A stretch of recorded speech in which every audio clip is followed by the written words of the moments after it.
para mí este es el punto más débil de Milei, el más débil, el que yo considero que es muy difícil de defender para un mileísta y creo que es el más peligroso de todos para la nación. Milei no es nacionalista, no defiende los intereses nacionales. Él se abraza con Donald Trump, con Bolsonaro. Bolsonaro y Trump son profundamente nacionalistas. Trump está planteando que va a ser un proteccionismo del 100%, no va a entrar un solo producto importado a Estados Unidos. Plantea eso. Milei, en términos objetivos, es un apátrida, no tiene sentimiento de pertenencia a una patria. ¿Cuál es el problema de eso? Porque es un problema para Argentina. Lo que el mundo quiere de Argentina son los recursos naturales que Argentina tiene. Argentina tiene petróleo, tiene gas, tiene litio, tiene mineral de uranio. Tiene sin explotar oro, plata, la segunda reserva mundial de plata está en la Argentina. Tiene alimentos, tiene el campo. Si vos no utilizás todos esos recursos que Argentina tiene en términos peronistas para la felicidad del pueblo y la grandeza de la nación, van a venir y se los van a llevar. Y la vamos a pasar muy mal. Y a mí, de Milei, lo que más me asusta es la falta de nacionalismo. ¿Y vos pensás que la población lo va a percibir? No, para eso? nada, porque nadie habla del tema. Claro. En principio nadie habla, todos te están diciendo, suben cosas que son verdad, los medicamentos suben, el precio de todo sube, las jubilaciones no suben y los salarios no suben. Es verdad eso, es verdad, pero da la impresión que hay una parte de la sociedad dispuesta a bancarse eso, pero nadie pone sobre el tapete que van a venir por lo nuestro. Sí, sin duda. El analista político Raúl Timerman. Hola Raúl, ¿cómo estamos? ¿Qué tal? Muy buenos días, Roberto, ¿cómo estás? Bien, viste que todos los días contamos, aquí en algunos otros medios, los problemas que se generan, las actitudes de Milei, y al mismo tiempo vemos encuestas que lo mantienen con muy poca caída, alguna con ninguna, mantiene la popularidad. Primero, vos lo ves así también y en todo caso empezar a analizar por qué. Bien, te cuento cómo lo estamos viendo nosotros hasta hace 20 días que fue la última medición que hicimos. Ahora el domingo vamos a tener nuevos resultados. El día que Milei asumió tenía una imagen positiva de 55 puntos. Prácticamente los votos que sacó 56. Al mes, que se puede evaluar la gestión, la evaluación de gestión daba 48 puntos y su imagen había caído a 48 puntos. Es interesante porque al mes también medimos si había arrepentimiento con el voto y el 10% de los votantes de Milei decían que se habían arrepentido. Lo que son más o menos 5 o 6 puntos, lo baja a 50, dio 48, es el mismo orden de magnitud. En el segundo mes, la gestión se mantiene en 48, 48,5, pero la imagen de Milei sube un poco a 51 puntos. La única imagen positiva que subió en este periodo de 2 meses respecto al día que asumió Milei es la de Patricia Bullrich, de todos ellos. ¿Por qué? Y básicamente por el protocolo antipiquetes y el acatamiento que obtuvo ese protocolo. Digamos, los movimientos sociales, que eran los que se manifestaban en la 9 de julio, cortando el Metrobús, ahora lo acatan, digamos, por ahí cortan Pellegrini, se mantienen sobre la calle, etcétera, y subió esa imagen positiva. ¿Qué pasa en los focus group? Digamos, ¿qué pasaba antes de las elecciones y qué pasa ahora? Antes de las elecciones, los votantes de Milei te decían, esto así no puede seguir. Esa era la frase síntesis de un votante de Milei. Un votante joven, más irresponsable de Milei, te decía que se haga todo mierda, rompamos todo, ¿qué me importa? Estamos mal. Eso te decía gente de 20 años. Votante muy típico de Milei. El votante que iba a votar a Sergio Massa te decía, no, Javier Milei es un peligro, te imaginas si ganan esto, qué sé yo. Sergio no es Alberto, es una cosa diferente, va a gobernar mejor, es un político más hecho, es más profesional. Digamos, te justificaba el voto a Massa, el otro a Milei. ¿Qué pasa ahora? Los votantes de Milei te dicen, bueno, eso así no podía seguir, algo había que hacer. No había otro camino, sí, estamos mal, bueno, pero era de esperar. En algún momento esto va a mejorar. Hay una justificación en el votante de Milei. ¿Qué te dice el que no votó a Milei? Esto revienta en cualquier momento. Esto así, te das cuenta, no va a seguir, la gente no le alcanza para comer, no le alcanza para los medicamentos, aumentan las prepagas, no puede pagar el colegio de los chicos. Esto revienta en cualquier momento. ¿Qué va a pasar? ¿Qué va a pasar? Yo te estoy describiendo el estado de la opinión pública. Pero, digamos. Bueno, eso habla de la opinión pública también, porque sí, el mismo hecho puede ser abominable para mí, ¿no? Como la actuación de Bullrich, que a mí me pone muy mal, digo, hirió a 30 colegas míos, ¿no? Los valió. Y a otra persona le puede parecer muy bien. Así es, efectivamente. Yo te voy a dar el ejemplo más drástico de esto, que a mí me da un poco el síntoma del estado de la sociedad, porque no es solo el estado de la política. Ahí me corrí para corrernos a hablar de la sociedad y no de la política, sociedad. Claro. Hay una encuesta que ahora tiene 15 días de Gustavo Córdoba, que hay una pregunta que me llamó mucho la atención, la respuesta, no la pregunta. ¿Cuán de acuerdo está usted con dejar de suministrar alimentos a los comedores comunitarios? 67% dicen desacuerdo. 25% está de acuerdo. Ahora vos pensá lo siguiente, no se trata ya de un plan social, no se trata de darle plata a alguien que no trabaja, no se trata de eso, se trata de darle de comer a alguien que no come si no le das de comer. Y uno de cada 4 dice no le demos. Uno de cada 4 dice no le demos. Eso es terrible. ¿Te pinta un poco?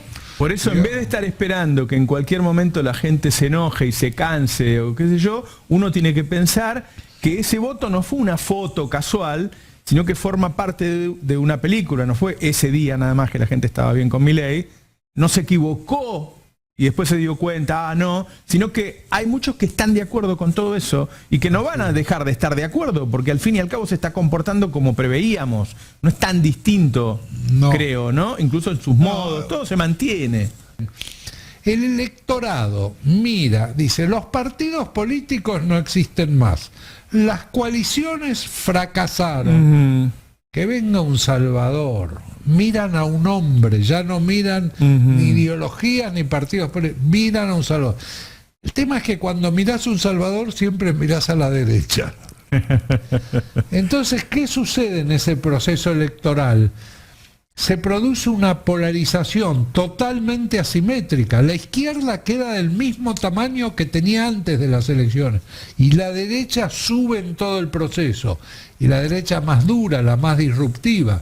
Patricia Bullrich le gana a Horacio Rodríguez Larreta, un dialoguista, un tipo que decía el cambio hay que hacerlo en base a leyes, consenso en el Congreso. Bullrich dice el cambio es todo, es nada, y le gana.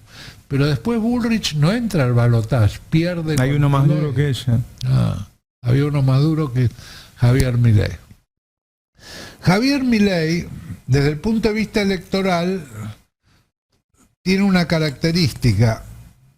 Tiene una identidad propia no construida para las elecciones. Siempre fue así. Siempre. Es lo que se llama la marca propia de Javier Milei. Siempre fue confrontativo, insultó, digamos, despreció a gente muy importante, no solo al que tenía, maltrató a periodistas mujeres a las que le dijo de todo. Fue así, va a seguir siendo así. Porque ese personaje lo mantiene psicológicamente. Sí, ese personaje no empatiza con una parte de la población que se siente más identificado con una persona de esas características que con uno muy políticamente correcto. Al contrario, el muy políticamente correcto lo incomoda. ¿A quién? A una parte de la sociedad. Totalmente. Sí. Ese carácter que a nosotros nos parece mal, no nos gusta, nos parece impropio, no es parte de todo esto. Su carácter no es un activo muy grande. O sea, totalmente. Insultar, gritar, maltratar, faltar el respeto, meterse con los chicos dados, todas esas cosas. ¿No es más la voz del pueblo hoy que la voz del pueblo de lo políticamente correcto? El Congreso es un nido de ratas. Sí. El viernes se mete en el nido de ratas a hablar. Claro. El viernes, y elige a las 21. Sí. Que elige cuando toda la gente lo esté mirando, sí. Pero también cuando puede haber un cacerolazo en la ciudad de Buenos Aires, gente que puede ir al Congreso, etc. Es muy confrontativo. No va a ser un discurso amable el que va a ser un discurso duro. Sí, efectivamente, él es así. Esa es su carta de presentación y la va a mantener, porque su círculo dice que tiene que sostener eso, que si no sostiene eso se cae, Javier. Él ya mostró que puede no ser así en una parte de la campaña en donde él bajó el nivel de confrontación y veíamos un Milei que no gritaba, que no insultaba, y decir que puede manejar, pero elige no hacerlo. Elige no hacerlo. Y aparte, vos te referiste respecto a un político correctamente correcto. El tema es que Milei se apoya en dos pilares. Primero, la inflación. Había dos cosas que eran los principales problemas de la Argentina y siguen siendo hoy. Inflación primero, corrupción después. La corrupción desplazó a la inseguridad, a la pobreza. Eso piensa la gente. Sí, eso piensa la gente. Inflación primero, corrupción segundo. ¿Qué llama corrupción la gente? Los privilegios de los políticos. No es que se roban, pero por ejemplo tienen coche con chofer, se fijan sus propios sueldos, pueden dar trabajo, pueden nombrar asesores, consultores, jefe de gabinete. Los diputados pueden dar trabajo, son como 250 y pico, pueden dar trabajo. Te dice, todas viajan en avión gratis, digamos, viajan a Europa, todas cosas que la gente no puede hacer, los políticos, y a eso lo llaman corrupción. Las prebendas que tienen, la gente lo llama corrupción, especialmente los jóvenes, especialmente los jóvenes. Los jóvenes no fueron tenidos en cuenta en la campaña de Sergio Massa. Hoy, si votan solo los menores de 30 años, varones, Milei gana en primera vuelta. Ahí está el núcleo duro de Javier Milei. Vos me decías respecto a un político tradicional. Cuando yo vi el debate entre Sergio Massa y Javier Milei, yo pensé, Sergio Massa lo destrozó. Yo también, sí. Lo hizo bolsa. ¿Sabés que el equipo de Milei salió a festejar después del debate? Ellos se dieron cuenta de que les iba a salir bien, y les salió bien porque creció la imagen de Milei en las encuestas subsiguientes. Y aparte, yo lo llamo a los 2 o 3 días a Federico González, que me dice, Federico, yo hice una encuesta a ver quién había ganado el debate. Me da 54% Milei. Y le pregunto, ¿por qué, Federico? ¿Por qué pensás? Porque Sergio Massa, un político profesional, se abusó de su capacidad. Y me dio un ejemplo, que yo lo fui a buscar a YouTube. Tuviera un programa de televisión, lo mostraría, digamos. es Ringo Bonavena versus Cassius Clay. Ringo Bonavena se convierte en un ídolo masivo en la Argentina después de la pelea con Clay, que la pierde por nocaut en el último round. Pierde y se convierte en un ídolo. ¿Por qué? Primero porque le dio pelea, toda la pelea, lo hizo caer en un momento, pero hay un hecho muy importante. Cassius Clay lo voltea en el último round, y Cassius Clay no se separa de él, el árbitro no lo obliga a ir al rincón, y cuando se para Bonavena no le cuenta los 10 segundos de protección. Le pega, vuelve a caer, se vuelve a levantar y ya la tercera... Se abusó de la localía, del poderío, de la superioridad, de la complicidad del árbitro, etc. Claro. Y hay una reflexión que hace un muchacho que la leí, creo que se llama Rizzo o Piso de apellido. Dice lo siguiente: Sergio Massa en el debate reafirma la marca propia de Milei cuando le cuenta a la sociedad que Milei estuvo haciendo una pasantía en el Banco Central. La sociedad no lo sabía, él se lo cuenta y le dice que lo echaron del Banco Central. Claro, ¿cómo no lo van a echar si Milei quiere incendiar el Banco Central y durante toda su campaña quiso incendiar el Banco Central? Está bien que lo hayan echado. Claro. Es decir, la coherencia de la marca de Milei. Eso que parecía una fortaleza se convirtió en una debilidad para Sergio Massa. Entonces, alguien que logra empatizar con una buena parte de la sociedad, porque se parece más que el político tradicional a esa parte de la sociedad, puede gobernar aún peleándose con todos los gobernadores, peleándose con todos los legisladores, no teniendo gobernadores, prácticamente no teniendo legisladores. Así es. Incluso incomodando a algunos sectores económicos que pensaban que él iba a hacer una cosa, hizo otra. También. ¿Y eso es sustentable? Buena pregunta. ¿Es sustentable? Y depende de la opinión pública. Por ejemplo, yo leí ayer o esta mañana, que Fantino se lamentaba de que alguien le quiera hacer juicio político a Milei. Bueno, mientras tenga 48% de aceptación de gestión y 51% de imagen positiva, no me podéis hacer juicio político. Claro. Vos pensá una cosa, pensá lo siguiente, Roberto. El último año de Alberto Fernández había muchísima menos gente que estaba tan mal como ahora. Pero millones. Estaban los planes sociales a full, todo, y la situación era mejor. Bien, Alberto tenía entre 22 y 24 de aprobación de gestión.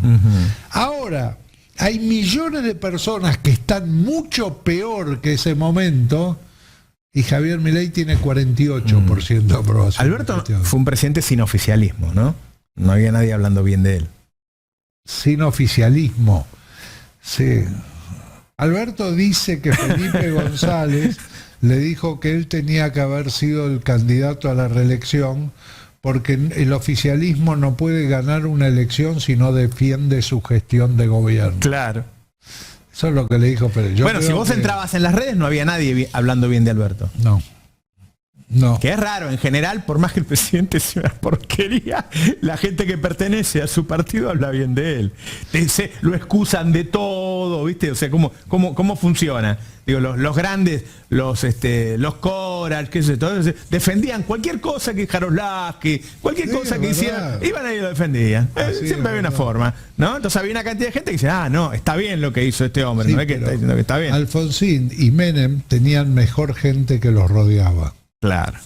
Los Corach y los Jaroslavski eran buenos. Hay otro tema. Yo creo que hay un punto muy débil en la gestión de Alberto Fernández, y esto es independientemente de la ideología, y que es una fortaleza en la gestión de Javier Milei, que es el ejercicio de la autoridad. Claro. Nunca la gente percibió que Alberto ejercía la autoridad un absolutamente. Este la sobreejerce, se manda un DNU. Pero no era un error de la gente, era cierto que no lo estaba. Totalmente cierto. Claro. Totalmente y ahora también es cierto. También es cierto, está sobreejerciendo. Sí, y eso se valora mucho. Y por contraste se valora mucho. Te diría que cuando Cristina dijo, no, bueno, que siga Sergio y que sea Sergio, yo lo que estaba comparando era caracteres. Así es. Es decir, este tipo va a ser más ejecutivo, que yo pensé que Alberto lo iba a hacer porque fue jefe de gabinete, yo no lo fue, este sí, seguro que sí, y lo era. Efectivamente. Podía gustar más o menos, pero hablaba con los chinos, hablaba con los yanquis, iba acá, cerraba, estaba siempre haciendo algo el tipo. Así es. Y eso lo valora la gente. Y aparte, sí, y su coherencia, digamos, y que nadie tiene la impresión que recibe órdenes de alguien. ¿Y a dónde juega cuando te pica el bagre? ¿Cuánto tiempo estás echándole la culpa al anterior? Claro, va a haber un momento del conflicto entre lo que vos pensás de Milei y tu vida diaria, cómo te está yendo. Ahí está. Ahí va a haber un conflicto y eso se soporta solamente. La única alternativa que tiene este gobierno es que la inflación sea descendiente notablemente mes a mes. Si eso sucede de aquí a mayo, junio, y llegas a 5% de inflación y empieza, ahora hay una recesión profunda, fíjate la cantidad, mirá Sindar, 4 plantas cerradas, fabrica 0, algo primario, digamos. Lo que el mundo quiere de Argentina son los recursos naturales que Argentina tiene. Argentina tiene petróleo, tiene gas, tiene litio, tiene mineral de uranio, tiene sin explotar oro, plata, la segunda reserva mundial de plata está en la Argentina, tiene alimentos, tiene el campo. Si vos no utilizás todos esos recursos que Argentina tiene en términos peronistas para la felicidad del pueblo y la grandeza de la nación, van a venir y se los van a llevar. Y la vamos a pasar muy mal. Y a mí, de Milei, lo que más me asusta es la falta de nacionalismo. ¿Y vos pensás que la población lo va a percibir? No, para eso? nada, porque nadie habla del tema. Claro. En principio nadie habla, todos te están diciendo, suben cosas que son verdad, los medicamentos suben, el precio de todo sube, las jubilaciones no suben y los salarios no suben. Es verdad eso, es verdad, pero da la impresión que hay una parte de la sociedad dispuesta a bancarse eso, pero nadie pone sobre el tapete que van a venir por lo nuestro. Sí, sin duda, sin duda. E incluso pueden mantenerlo para lograrlo. Pueden darle dólares para lograrlo. Así es, exactamente. Y si esa podría ser una respuesta a mi pregunta sobre qué pasa si se acaban los dólares. Puede ser. Viste que el FMI no quiere que dolarice. No. Ahí hay una discusión. Porque él está convencido de ser. Perdería competitividad. Argentina hoy en día es cara en dólares. Por eso quiere reforma laboral. Acordate cómo Cavallo recuperaba competitividad. Sí, posiblemente haya un bimonetarismo, digamos. No lo sé. Pero indudablemente nadie sabe bien qué es no eso, va Raúl. Por el cuidado de las formas, no. Javier Milei. Yo también me quedé mucho pensando de que lo dijiste, que yo no la vi esa encuesta, de Córdoba me dijiste que hay un 25% de la sociedad que te la voy a mandar.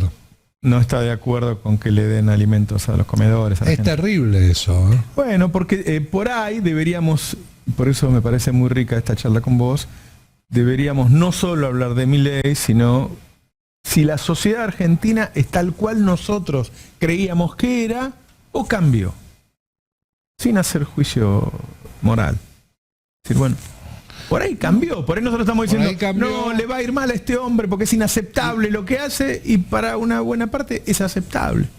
Y por ahí hay que analizar el porqué del cambio. Una estrategia de este gobierno va a ser hacer investigaciones y denuncias sobre hechos de corrupción. Que lo único que importa ahí, no importa la parte judicial, importa la parte que aparezca en la tapa de los diarios. Hoy lo tenés en tapa de La Nación, tapa de Clarín. Además, Alberto dice una frase echó la culpa a la secretaria. muy desgraciada. Sí. Ya es la segunda vez que lo hace. La otra vez le echó la culpa a la mujer y ahora a la secretaria. Dice, bueno, sí, pero de mala manera. Porque dice, si mi yo no recomendé a nadie, si lo hizo mi secretaria se extralimitó. Extralimitarse es como los excesos del proceso. Hubo excesos, se extralimitó. No, ¿qué se extralimitó? Claro. No sé, indudablemente habría que ver por qué estamos como estamos desde el punto de vista social también, no solo desde el punto de vista de la dirigencia política. Claro, porque uno está todo el día mirándolo a Milei y a uno hay cosas que le resultan tanto rechazo, me genera algunas angustias, otros rechazos. Ya pronto la sociedad se va a cambiar desde mi perspectiva. Y por ahí las mismas cosas que a mí me parecen aberrantes, a otros le parecen bien. Y vive acá, al lado de mi casa. Es lo que está sucediendo. Entonces uno piensa, no, ya se va a caer el tipo vas a ver que no va a aguantar. Y hay una cantidad de gente que le parece bien eso. Milei es producto del hartazgo. La sociedad se hartó de algo y eligió un salvador, un enviado de Dios que te va a salvar. El tema de ser producto del hartazgo es que te lleva a una situación de extremismo, digamos. Ahí está. Es un gobierno extremista, claro. Es un gobierno extremista, claro. No te quepa la menor duda. Está la desorientación de la oposición, que también es algo que asusta. Vos fíjate que la oposición no encuentra un discurso coherente respecto a cómo tratar, los americanos llaman how to deal, cómo tratar con un hombre de estas características. Tan sorprendidos por cómo es Milei que no saben cómo tratar. Si vos lees el documento de Cristina, dejemos las primeras 28 páginas donde justifica una idea de ella respecto a qué provoca la inflación. Dejémoslo. Vamos a las 5:30 páginas finales de conclusiones. Y propuestas casi te diría. Sí, son propuestas. Claro. En realidad lo llama conclusiones, pero son propuestas. Si vos agarrás una por una, es una autocrítica respecto a su gestión, porque son todas cosas que ella podía haber hecho y no hizo. Ahora bien, cuando ella habla de la necesidad de eficiencia del Estado, habla de eso, habla de actualización del régimen laboral o modernización del régimen laboral, enuncia cosas. Ahora bien, la oposición lo que debería hacer es tener propuestas alternativas. Yo creo que el Estado tiene que ser eficiente, no creo que esta sea la manera de hacerlo eficiente. Para hacerlo eficiente, este debería ser el plan. Bueno, no hay propuestas alternativas. No hay nadie que diga algo que reemplace lo que está haciendo Milei. Claro. En el Estado, en lo laboral, en lo impositivo, en lo de salud. Yo se los he dicho y me dicen, no, bueno, para eso hay que esperar. Ah, bueno, hay que esperar. Entonces porque yo pienso que esto se puede hacer porque convencieron a la gente de que no hay alternativa. Exacto. Entonces uno tiene que mostrar la alternativa para que la gente no se sienta ahogada, que bueno, tengo que soportar esto porque no hay otra cosa. Es así como vos decís. Y te dicen, no hay que esperar que la gente se sienta ahogada. Claro, exactamente. Es decir, que no dé más la gente. Y ahí yo creo que... Y el peronismo hoy es un lugar en donde es muy difícil debatir, porque todo se viera como conspiración y qué sé yo. Cuando uno dice, che, mirá dónde terminamos, no tendríamos que cambiar algo. Ya el próximo que venga va a venir, nos va a ametrallar directamente. Sí, claro. No, exactamente. Y cada vez peor. Otra vez vino Macri, ahora vino... Este es peor que Macri. No va a decir, Macri no hacía estas cosas, de verdad. Este es peor que Macri, qué sé yo. Cada vez es peor. Entonces, indudablemente al peronismo le está costando mucho reorganizarse. Yo creo que ese punto es fundamental.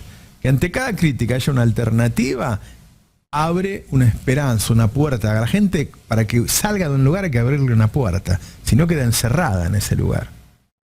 Cristina dice, un sistema de salud que está fragmentado en lo nacional, provincial y municipal, y por otro lado, entre las prepagas, las obras sociales y el servicio público de salud, no puede funcionar.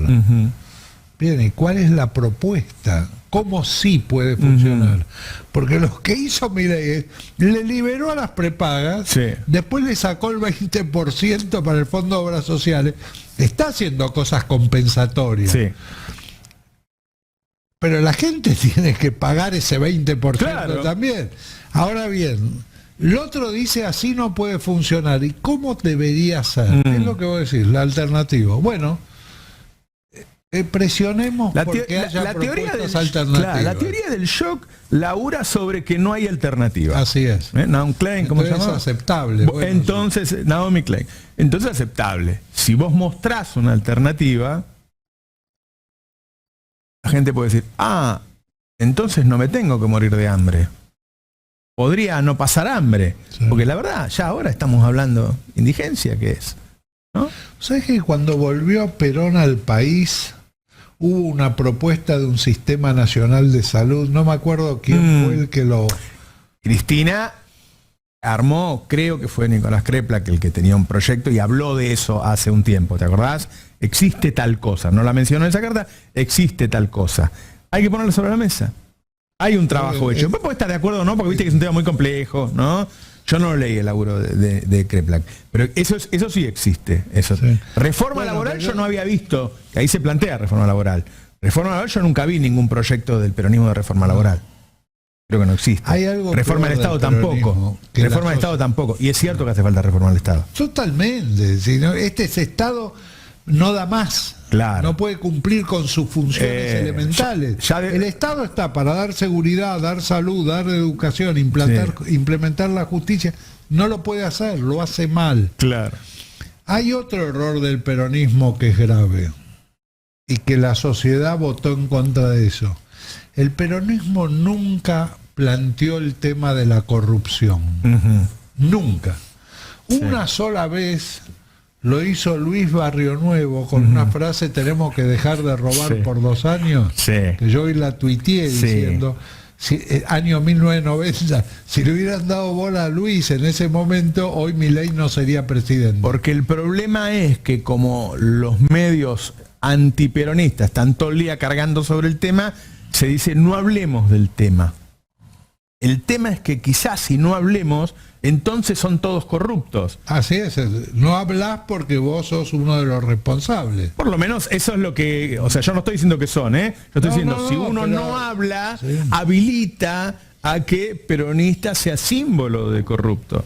Si uno lo pone sobre la mesa y dice, hay un problema, yo no soy, ya investiguenme, a Cristina la han investigado un montón, yo no soy, pero el problema existe, ¿no? Sí.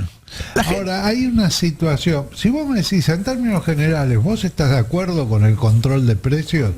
Yo te diría, no, yo creo que hay que buscar otros mecanismos, digamos, porque en la práctica demostró que no funciona. Sí. Ahora, cuando los medicamentos se disparan como se disparan, yo digo, sí, ahí el Estado tiene que intervenir. ¿Viste? Claro. No puede ser, digamos. Claro. Vos no podés permitir los abusos.